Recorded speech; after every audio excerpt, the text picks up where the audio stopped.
जळगावच्या परधाडे रेल्वे स्थानकाच्या जवळ काल संध्याकाळी भीषण अपघात झाला आणि यामध्ये 13 प्रवाशांचा दुर्दैवी मृत्यू झालेला आहे तर 25 प्रवासी गंभीररीत्या जखमी झालेले आहेत। त्यांच्यावरती सध्या पाचोरा आणि जळगावमधल्या वेगवेगळ्या रुग्णालयांमध्ये उपचार सुरू आहेत। मुंबईच्या दिशेने जाणाऱ्या पुष्पक एक्सप्रेसमधल्या प्रवाशांनी आग लागल्याच्या अफवेच्या नंतर रेल्वेमधून बाहेर रुळांवरती उड्या मारल्या, मात्र त्याच वेळेला बाजूच्या रेल्वे रुळावरून जाणाऱ्या कर्नाटक एक्सप्रेसने या प्रवाशांना धडक दिली, ज्यामध्ये 13 जणांचा अंत झालाय। या 13 पैकी 9 जणांची ओळख पटली आहे, उर्वरित 4 जणांची ओळख अद्यापही पटलेली नाहीये। मृत्युमुखी पडलेले सर्व प्रवासी हे उत्तर भारतामधले आहेत, तर त्यापैकी 3 जण हे नेपाळमधले आहेत। आणि याविषयी बोलूया, आमचे प्रतिनिधी संजय महाजन सध्या आपल्यासोबत आहेत। संजय, काय अधिकची माहिती देऊ शकाल? सध्या 25 जण जखमी असल्याचं कळतंय, मृतांचा आकडा 13 झालेला आहे। आता काय नेमकी मदत दिली जाणार आहे आणि या सगळ्यांची प्रकृती कशी आहे?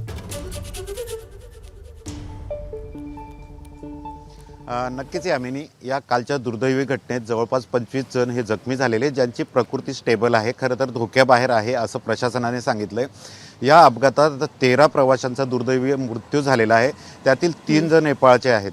या नेपाळचे जे प्रवासी आहेत ज्यांचा मृत्यू झाला आहे, त्यांचे नातेवाईक आता काही मुंबईवरनं या ठिकाणी पोहोचलेले आहेत। खरं तर इतरही नातेवाईक आता या ठिकाणी पोहोचायला आता सुरुवात झालेली आहे। अद्यापही प्रशासनाचं कुणी या ठिकाणी आलं नाही, तरी मात्र या ठिकाणी आता नातेवाईकांची गर्दी व्हायला सुरुवात झालेली आहे। थोड्याच वेळात आपण जर का मी तुम्हाला दाखवतो दृश्यांमध्ये, या ट्रकमध्ये शवपेट्या, जे काय मृतांसाठी नेण्यासाठी शवपेट्या आणण्यात आलेल्या आहेत आणि मृतकांचे जे नातेवाईक आहे, नेपाळचे जे 3 मृतक गेले, त्यामध्ये एक महिला आहे कमला भंडारी म्हणून। ती तिच्या सुनेसह लखनऊवरनं मुंबईकडे जात होती आणि तिचे सून आता आपल्यासोबत आहे।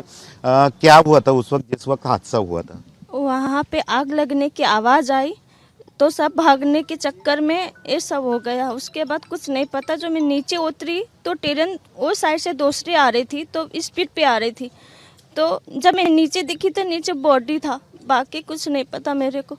आप किस बोगी में सफर कर रहे थे? चालू डिब्बे में।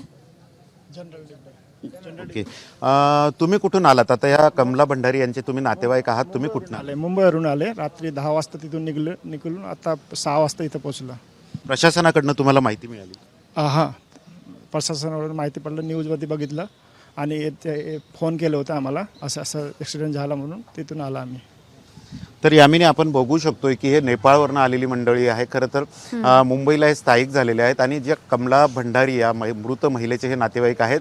आता अशाच प्रकारे इतरही मृतकांचे नातेवाईक या ठिकाणी आता पोहोचायला सुरुवात झालेली आहे आणि थोड्याच वेळात प्रशासन या सर्व नातेवाईकांशी चर्चा करेल आणि यांचा खरं तर अंतिम संस्कार कुठं करायचा, त्यांचे मृतदेह कसे पाठवायचे याबद्दल आता थोड्याच वेळात प्रशासनाकडनं सुद्धा विचारविनिमय होणार आहे।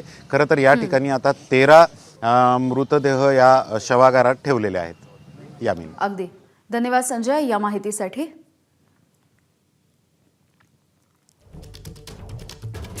तर जळगाव रेल्वेच्या दुर्घटनेमध्ये 13 जणांचा मृत्यू झाल्याचं कळतंय। जळगावमधल्या परधाडे रेल्वे स्थानकाजवळ ही मोठी दुर्घटना घडली आहे। एबीपी माझा, उघडा डोळे बघा नीट।